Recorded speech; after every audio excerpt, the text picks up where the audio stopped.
Kondo-san. Bir varmış, bir yokmuş. Uzun bir zaman önce küçük bir evde yaşayan genç bir karı koca varmış. Çok mutlu bir çiftmiş. Bir de bebekleri olacakmış. Bebeğimizin sağlıklı olması çok önemli. Ama inşallah bir kızımız olur hayatım. Evet, ben de çok isterim. İnşallah bir kızımız olur ve sana benzer. Doğuma az bir süre kalmış ve heyecanla doğumu bekleyen genç anne vakit geçirmek için yüksek duvarları olan komşunun bahçesine bakar, gördüğü çiçek ve meyveleri çok beğenirmiş. Bir gün bahçede şimdiye kadar hiç bilmediği sarı yapraklı bir bitki görmüş. Bu bitkinin adı nedir acaba? Çok da güzel kokuyor. Tadı da eminim harikadır. Muhakkak yemem lazım o bitkiden. Hemen gidip yan komşudan isteyeyim. Genç anne vakit kaybetmeden evden çıkmış. Ancak bitki istemeye gittiği komşusunun onlara tuzak kurmuş olan kötü kalpli cadı olduğunu bilmiyormuş. Başına geleceklerden habersiz kapıyı çalmış.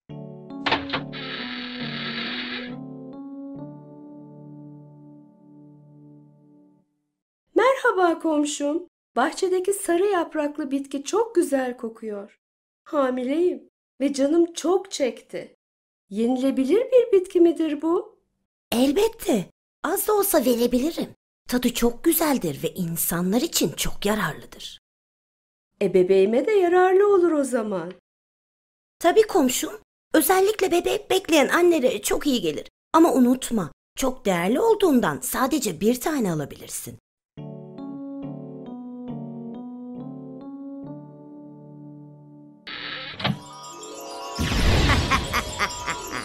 Planım tıkır tıkır işliyor. Genç kadın aldığı bir parçayı eve gidince hemen bitirmiş. Biraz daha yemek istemiş. Bana ondan biraz daha getir. Yemezsem bu bebeği doğuramayacağım. Merak etme. Elimden geleni yapacağım ve sonra onlardan biraz daha getireceğim. Çaresiz adamcağız hava kararınca yüksek duvarları aşıp zar zor istediğini almış. Bu böyle uzun zaman devam etmiş. Genç adam her gece gizlice bahçeye giriyormuş. Fakat komşunun bahçesine izinsiz girdiği için de huzursuzmuş. Kötü cadı aslında bu bitkiyi özellikle onlara tuzak olsun diye yetiştirmiş. Komşusunun bebek beklediğini bildiğinden kokusuyla kadının canının isteyeceğinden eminmiş. Doğacak bebeğe çoktan gözünü dikmiş. Bir bahaneyle onu alacakmış. Bir gün adam tekrar bahçeye girerken onu yakalamış. Artık görüntüsü de tam bir cadı gibiymiş. Çok çirkinmiş. Korkunç görünüyormuş. Zavallı adam çok korkmuş. Lütfen beni affedin. Karım hamile ve bu bitkiyi yemeden duramıyor. Sadece bir tane alabilirsin dediğiniz için mecbur kaldım. Bunun yanlış olduğunu biliyorum. Fakat onu yemezse karımın öleceğinden korkuyorum. Çok zor durumdayım. Tek şartla kabul ederim. Doğacak bebeği bana vereceksiniz. Yoksa hepinizi yok ederim. Genç adam mecburen kabul etmiş. Zamanı gelince bebek dünyaya gelmiş. Dünya güzeli bir kız çocuğuymuş doğan bebek. Cadı hemen evlerine gitmiş. Adı Rapunzel olsun. Onu 1 yaşına gelene kadar büyütün. Tam 1 yaşında gelip onu sizden alacağım. Genç karı koca çaresiz kabul etmişler.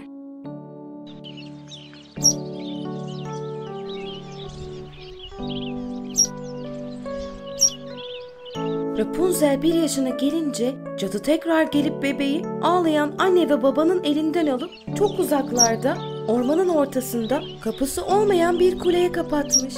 Bebeği orada büyütecekmiş. Aradan uzun yıllar geçmiş. Rapunzel artık çok güzel bir genç kız olmuş. Saçları hiç kesilmediği için metrelerce uzamış. Sapsarı sırma saçlıymış. Yemyeşil gözleri varmış. Cadı ne zaman kuleye gitse ona şöyle seslenirmiş. Sarı sırma saçlı kızım, ben geldim. Sarkıt saçlarını. Rapunzel kuleden aşağı koca kalın örgüsünü sarkıtır, cadı da ona tutunup tırmanarak kuleye çıkarmış. Rapunzel cadıyı annesi sanıyormuş. Bugüne kadar ondan başka kimseyi görmediğinden bu hayatta sadece annem ve ben varız diye düşünüyormuş. Çok güzel bir sesi varmış.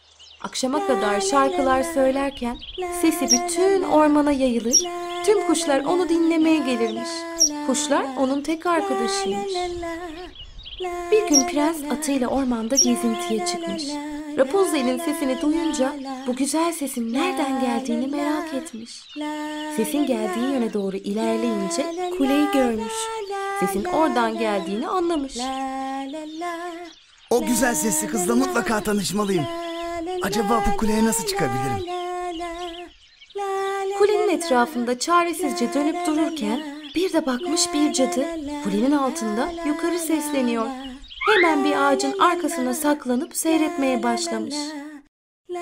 Sarı sırma saçlı kızım, ben geldim. Sarkıt saçlarını. Rapunzel saçlarını aşağı örgülü olarak uzatmış. Cadı da ona tutunup tırmanarak kuleye çıkmış. Kuleye nasıl çıkacağımı buldum. Cadının gitmesini bekleyip bu sefer sesini oldukça incelterek aşağıdan o da seslenmiş. Kızım, o güzel sırma saçlarını uzat tekrar. Yukarıda bir şey unuttum da. Hemen uzatıyorum anneciğim. Bir çırpıda saçlarının örgüsünü yeniden aşağı uzatmış. Prens de ona tutunarak Rapunzel'in yanına çıkmış. Güzel kız hayatında ilk defa bir yabancı ile karşılaşmış. Sen de kimsin? Buraya nereden geldin? Annem nerede? Korkmana gerek yok. Ben bu ülkenin prensiyim. Senin güzel sesinle söylediğin şarkı beni buraya getirdi. Sana ulaşabilmek için annenin sesini taklit etmeye mecbur kaldım. Önce çok korkan Rapunzel yavaş yavaş onun kötü biri olmadığını anlamış. Prens de zaten onun güzelliğiyle adeta büyülenmiş. Aradan günler, aylar geçmiş. Prens artık kuleye her gün geliyormuş. Birlikte vakit geçirince zamanın nasıl geçtiğini bile anlamamışlar. Sonunda Rapunzel'e evlenme teklif etmiş. Rapunzel, hayatımın sonuna kadar seninle yaşamak istiyorum. Benimle evlenir misin? Tabii ki evlenirim. Ben artık saraya dönmeliyim. Bir an önce seni buradan çıkarmak için çareler arayacağım. Bu arada Rapunzel prensle evlenince kulenin dışındaki dünyayı da göreceği için çok heyecanlıymış. Yıllardır tek başına kulede yaşamaktan çok sıkılmış. Rapunzel'in saçına tutunup aşağı inmiş. Ne yazık ki cadı kadın da oralardaymış. Ve prensi görmüş. Durumu hemen anlamış. Çılgına dönmüş.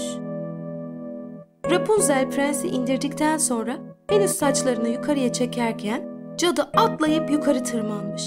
O kadar kızgın ve sinirliymiş ki. Neler oluyor? Bu inen de kim? Ben seni tüm kötülüklerden korumak için buraya kapattım. Sense yabancılarla konuşup onlarla arkadaşlık ediyorsun. O bu ülkenin prensi. Bana evlenme teklif etti ve ben de kabul ettim. Çok mutluyum anneciğim. Sana anlatmak için gelmeni bekliyordum. Ne? Neler saçmalıyorsun sen? Göstereceğim sana gününü. Cadı kadın o kadar sinirlenmiş ki eline geçirdiği bir makasla o sırma saçlarını kısacık kesmiş. Bir de sihir yaparak onu çok uzak bir ülkeye yollamış. Ertesi gün kulenin altına gelen prens, yukarıda cadının beklediğini bilmeden Merhaba Rapunzel, ben geldim. Sarkıt saçlarını lütfen. cadı elindeki kesik örgüyü aşağı uzatmış. Prens ona tırmanıp yukarı çıkınca kulenin penceresinde onu cadı karşılamış. Görünce o kadar korkmuş ki. Nasıl sürpriz ama? Yıllarca herkesten sakladığım kızımı alıp götürebileceğini mi sandın? Elindeki örgü saçı bırakır bırakmaz korku içindeki prens kendini yerde bulmuş. Otların üzerine düşmüş ama başını vurduğu için gözleri kör olmuş. Prensin aklından Rapunzel hiç çıkmıyormuş. Bu yüzden atına binip her yerde onu aramaya başlamış. Dünyanın öbür ucuna da gitse onu bulmaya yemin etmiş. Uzun bir zaman her yerde onu aramış.